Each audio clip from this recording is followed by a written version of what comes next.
Assalamualaikum warahmatullahi wabarakatuh. Perkenalkan, nama saya Sinta Aprilia dari kelas 11 BD4, nomor absen 22. Di sini saya akan mempresentasikan tentang BMC, Bisnis Model Canvas, dari produk rengginang.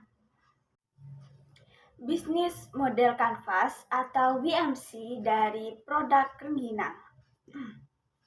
Yang pertama, ada hubungan dengan beberapa pihak yang dapat menunjang jalannya bisnis. Yang pertama ada pemasok kemasan.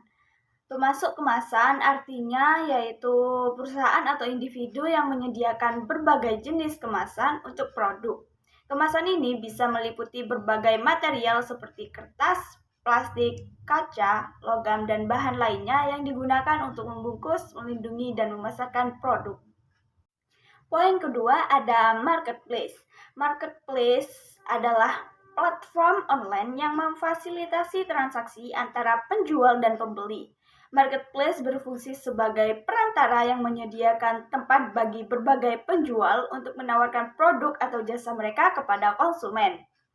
Contoh dari marketplace yang terkenal yaitu ada Tokopedia dan Bukalapak. Poin ketiga adalah reseller.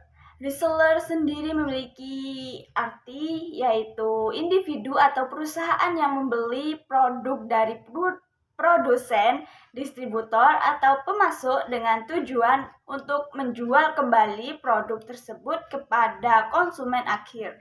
Reseller berperan sebagai perantara dalam rantai pasok dan distribusi, membantu memperluas jangkauan pasar bagi produsen. Poin keempat yaitu retailer. Retailer adalah individu atau perusahaan yang menjual produk langsung kepada konsumen akhir untuk penggunaan pribadi atau rumah tangga. Mereka adalah titik akhir dalam rantai distribusi dan berinteraksi langsung dengan pelanggan. Dan yang poin terakhir ada komunitas.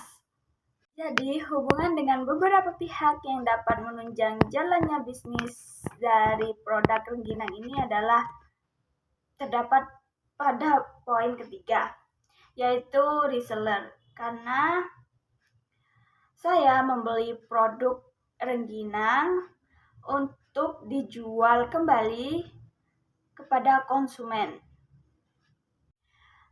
Yang kedua ada aktivitas utama bisnis. Poin pertama ada promosi.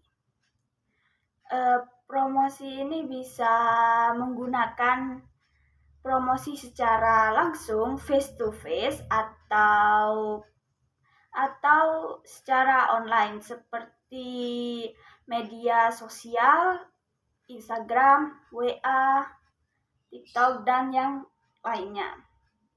Kalau secara offline sendiri menggunakan brosur atau flyer yang diedit dari Canva.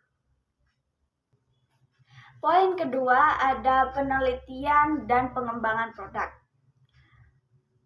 Ya, tentu saja produk rengginang harus diteliti terlebih dahulu dan pengembangan produknya harus dikembangkan karena harus mengikuti tren zaman sekarang. Kalau tidak mengikuti tren zaman sekarang, seperti varian rasanya akan tertinggal jauh oleh pesaing-pesaing di luar sana. Jadi, penelitian dan pengembangan produk ini cukup penting bagi bisnis setiap orang. Poin ketiga ada distribusi dan yang terakhir poin keempat ada pengadaan bahan baku. Yang ketiga, sumber daya yang dibutuhkan dari bisnis. Yang pertama ada intelektual. Intelektual adalah individu yang menggunakan kemampuan berpikir kritis, analitis, dan reflektif untuk memahami, mengevaluasi, dan memberikan kontribusi terhadap pengetahuan dan pemahaman dalam berbagai bidang. Intelektual sering terlibat dalam kegiatan akademis, penulisan, penelitian, dan diskusi publik. Ini termasuk seperti penulisan copywriting. Poin kedua yaitu paten merek. Tentunya paten merek ini mempunyai perbedaan utama, yaitu dari jenis perlindungan. Paten melindungi penemuan teknis dan inovasi, sementara merek melindungi identitas merek dagang dari produk atau jasa. Durasinya, paten biasanya berlaku selama 20 tahun, sedangkan merek dapat berlaku tanpa batas waktu asalkan terus diperbarui dan digunakan dalam perdagangan. Poin ketiga ada buruh produksi. Buruh produksi adalah pekerja yang terlibat dalam proses pembuatan barang di pabrik atau fasilitas manufaktur. Mereka memahami peran penting dalam memastikan bahwa produk dibuat sesuai dengan spesifikasi dan standar kualitas yang ditetapkan. Dan poin keempat, yaitu ada modal. Setiap pengusaha pastinya memiliki modal tersendiri karena setiap usaha pastinya harus membutuhkan modal. Yang keempat, ada pernyataan unik dan konsep usaha rengginang.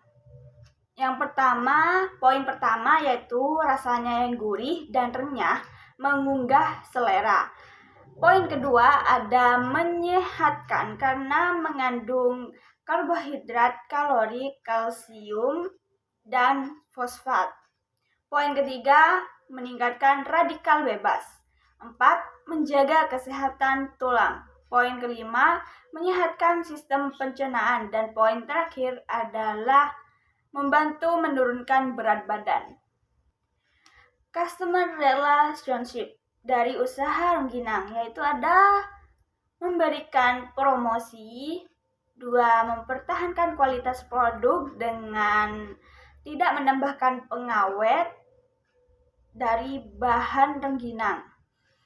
Dan yang ketiga ada melakukan inovasi produk dengan mengembangkan varian rasanya.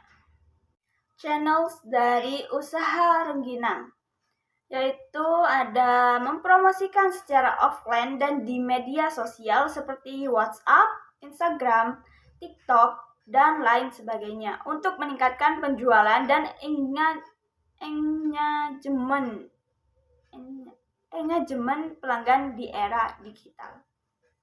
Segmen atau target pelanggan dan pelanggan ideal dari usaha rengginang, yaitu targetnya orang dewasa. Semua kalangan juga bisa sih, karena mempunyai nilai gizi yang tinggi dan juga dibuat camilan pada waktu yang senggang ataupun berkumpul bersama keluarga.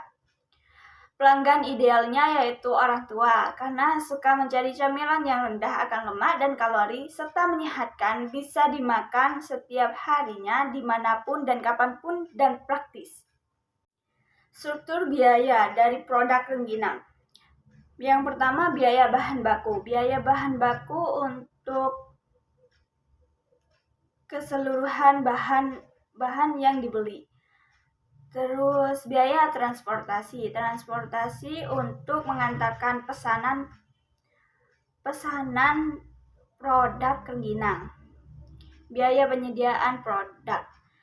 Biaya penyediaan produk itu mungkin menyediakan setiap harinya produk rengginang.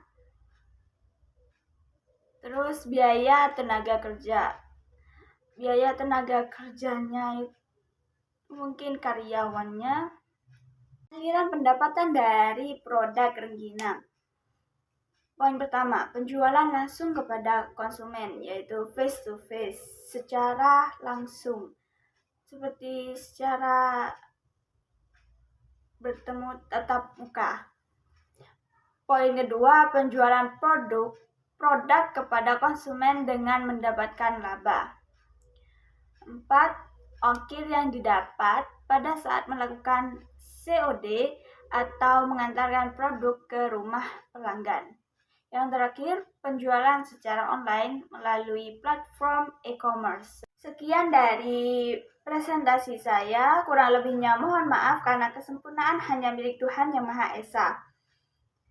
Saya akhiri, wassalamualaikum warahmatullahi wabarakatuh.